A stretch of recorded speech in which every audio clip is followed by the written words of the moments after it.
Commencer ce vlogmas à minuit, est-ce que c'est une très bonne idée? Non, je ne crois pas, mais c'est pas grave, je me suis dit que j'avais envie de te parler maintenant.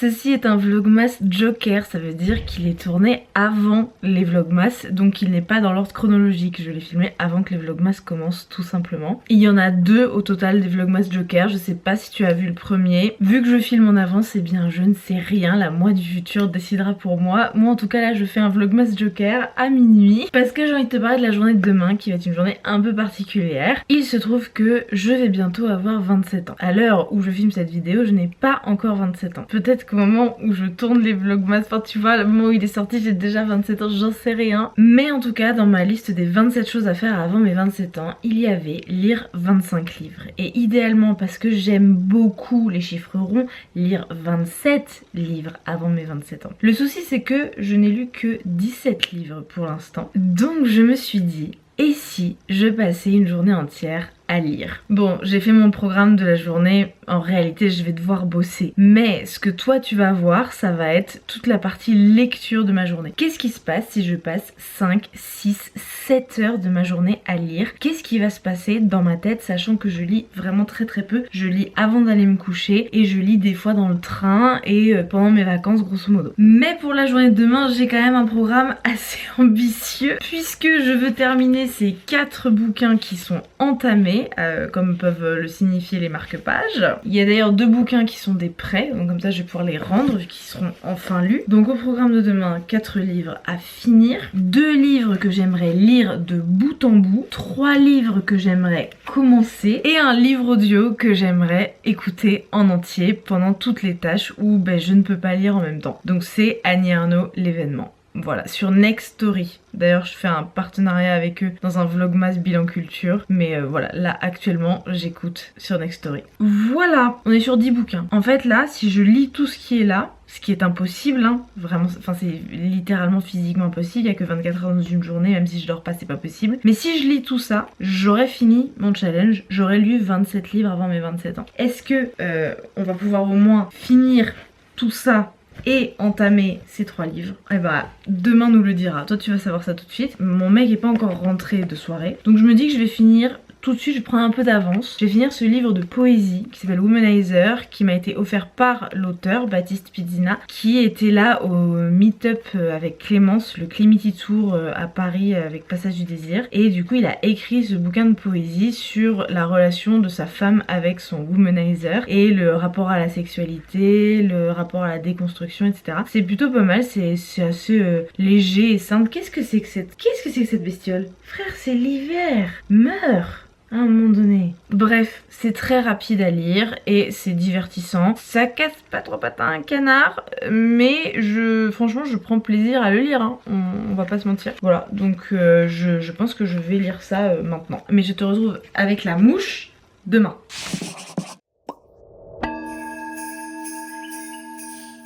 Et bonjour, tu es la première personne à qui je parle aujourd'hui.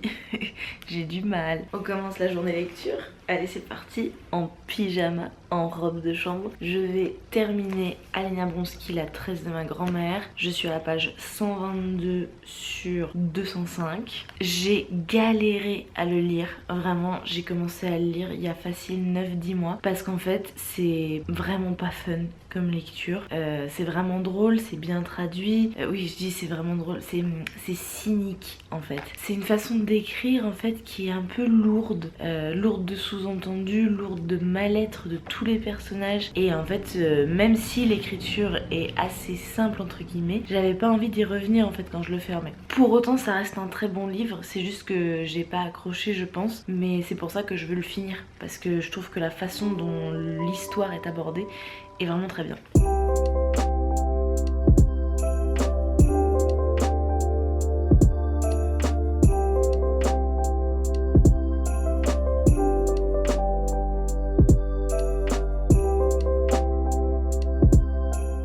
Premier livre terminé. Franchement c'était bien, j'ai beaucoup aimé la fin, la résolution et tout, les morceaux du puzzle qui s'agencent et du coup tu comprends un peu des choses qui étaient pas claires parce que le personnage principal est un enfant et donc en grandissant avec lui tu comprends les choses au fur et à mesure mais tu restes dans la confusion du personnage principal avec lui en fait et franchement j'ai beaucoup aimé. Je trouve que la qualité de l'écriture est excellente. Après voilà, c'est glauque et c'est sombre, ça parle de troubles psy, ça parle d'exil, d'exode, voilà, c'est un bouquin pas facile mais d'une très grande qualité. La tresse de ma grand-mère d'Alina Bronski. Ok, alors la suite du programme c'est me maquiller, me préparer, m'habiller, juste commencer à avoir une tronche en écoutant l'événement d'Annie Ernaux. Du coup j'ai déjà écouté une demi-heure sur les 2 heures du livre audio parce que Annie Ernaux, de ce que j'ai bien compris, fait des bouquins autobiographiques assez courts et du coup l'événement c'est sur elle raconte son avortement en 63 quand c'était interdit, quand c'était illégal. Donc je vais écouter ça en me préparant.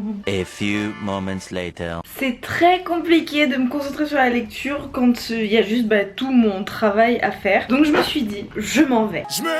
J'emporte 2 livres, bon j'emporte mon téléphone quand même, mais normalement au café où je vais, s'il est ouvert, il y a quasiment pas de réseau. Et c'est un peu l'objectif aussi, tu vois. Et du coup j'emporte 2 nouveaux livres. 2 livres que je compte commencer et finir. Déjà, La petite fille de Monsieur Lynn de Philippe Claudel, qui est un petit bouquin. Quand même, bon voilà, il fait presque 200 pages, mais c'est écrit gros et je pense que je peux le lire en une seule fois. Et de Alban Gelé, un recueil de poésie qui s'appelle Je te nous aime et qui m'a l'air absolument divin. Je suis une fan de poésie, je sais pas si tu as vu dans mes bilans culture, j'adore Rupicourt par exemple, ça me transporte la poésie en anglais, enfin la poésie en général. J'ai écrit ma première poésie, j'avais 8 ans et genre je l'ai écrit volontairement. Hein. Comment c'était? Je m'en souviens encore, attends ça va me revenir. Ok, grosso modo ça faisait: un jour une fleur m'a dit je t'aime tout simplement, touchée je lui ai dit moi aussi amoureusement et pour la remercier je l'ai tuée en la cueillant. Et le titre du poème c'était L'amour vache.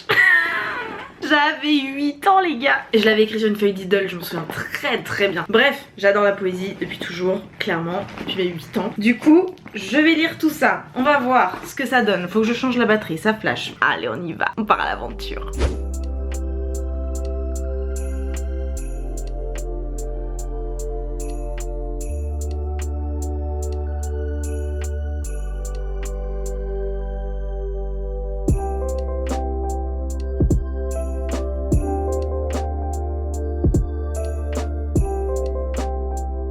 On a 4 problèmes. Le premier, j'ai travaillé aujourd'hui en fait parce que j'ai beaucoup de mal à tenir mes engagements en termes de temps en ce moment. Je pense que j'ai des symptômes précoces de burn-out, tu vois. Donc j'ai beaucoup de mal à tenir mes engagements et j'ai pas mal de stress si je fais pas certaines choses. Donc j'ai travaillé alors que mon objectif c'était d'avoir une journée où je faisais que lire. Donc forcément j'ai mis du temps à lire. Deuxième problème qu'on a, c'est que le temps passe trop vite. C'est un constat que je fais depuis que j'ai genre 8 ans. Le temps passe beaucoup trop vite. Problème, j'ai pas encore trouvé de solution. Troisième problème, ma routine n'intègre pas de lecture, c'est-à-dire que là on est le soir, Léo est parti au tennis, avant qu'il parte au tennis j'ai passé du temps avec lui, quand il va rentrer du tennis je vais passer du temps avec lui, on vit dans un 60 mètres carrés, donc en fait si l'autre est là c'est compliqué de se concentrer pour faire une autre activité à côté, enfin voilà, et puis en plus je sais pas, j'ai envie de passer du temps avec lui. Quatrième problème, c'est qu'en fait toutes les lectures sont déprimantes.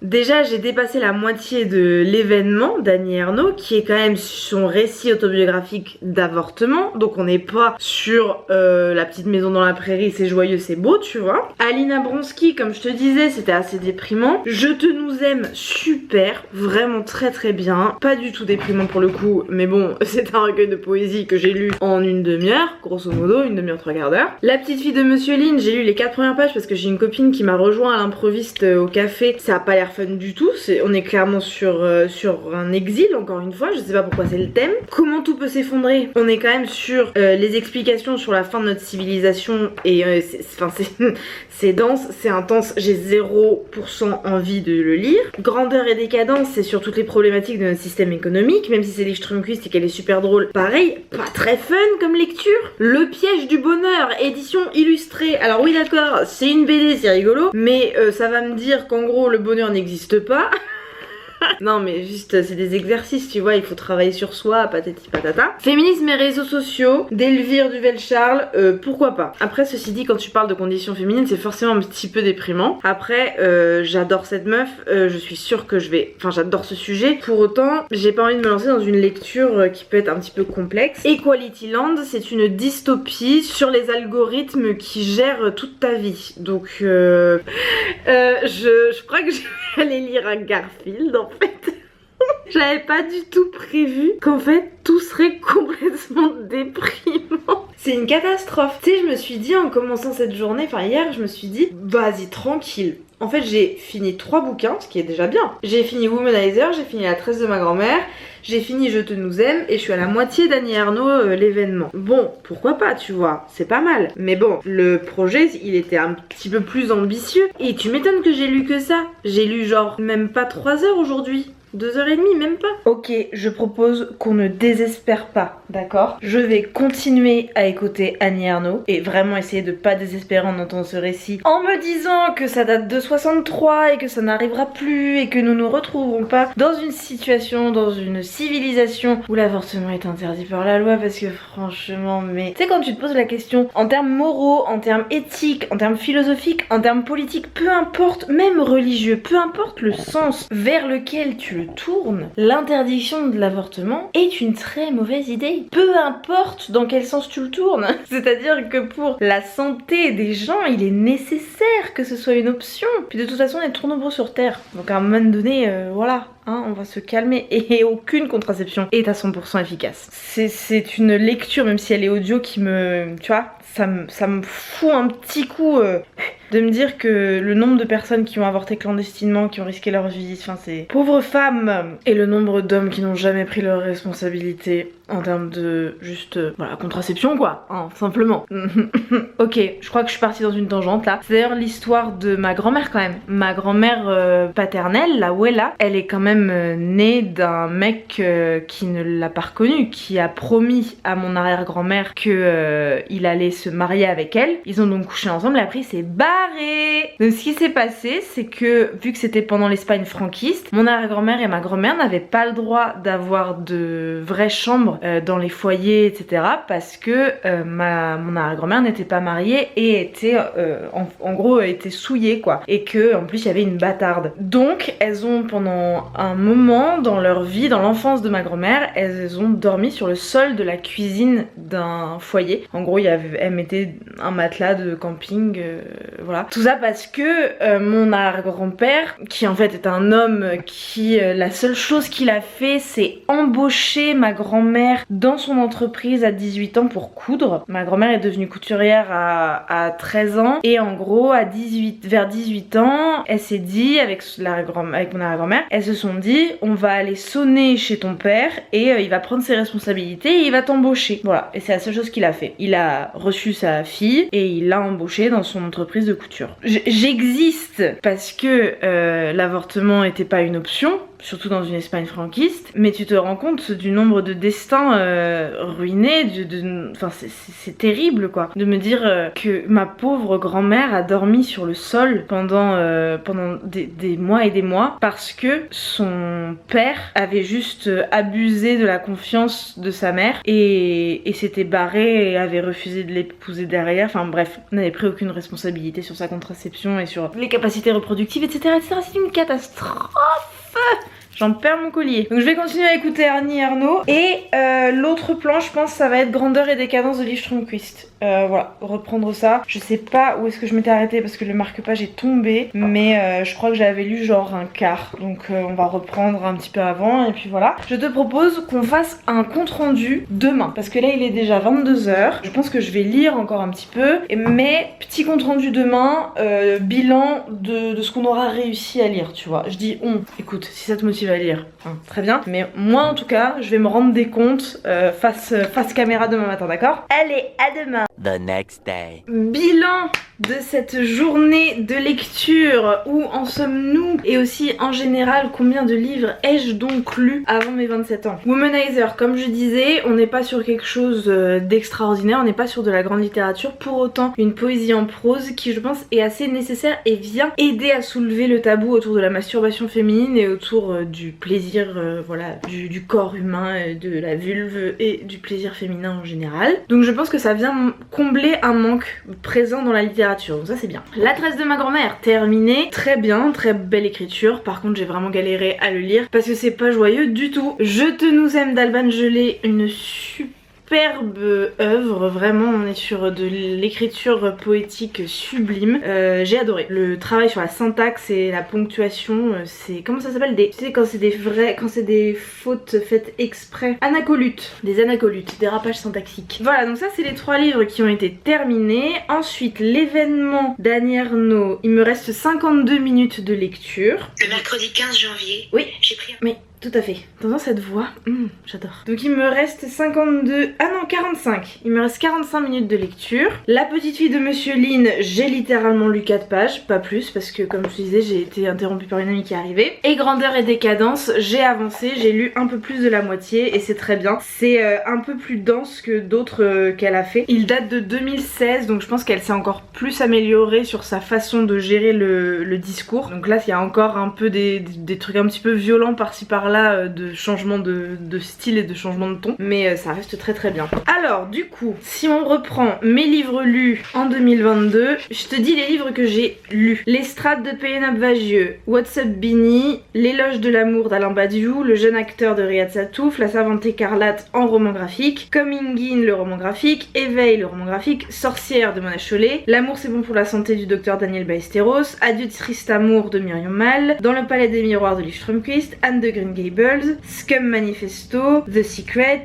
Toby Lolness les tomes 1 et 2 et Peau d'homme, la BD Peau d'homme. Ce qui fait 17 livres, on peut en rajouter 3 de lus. Donc on est à 20 livres sur 27. Ça m'étonnerait que j'atteigne les 27 d'ici à mon anniversaire, qui à l'heure où je tourne ce vlog est dans 10 jours. Non, 2 semaines, c'est dans 2 semaines mon anniversaire. Ceci dit, j'ai quand même commencé 3 bouquins. Je pense que je peux atteindre les 25 par contre. Peut-être ce sera 27 sur 2022. Bon, et bah sur ce, je vais continuer ma journée de travail. Je te fais un énorme bisou, merci beaucoup d'avoir regardé ce vlogmas. Et puis on se retrouve demain, c'est le principe des vlogmas. A plus.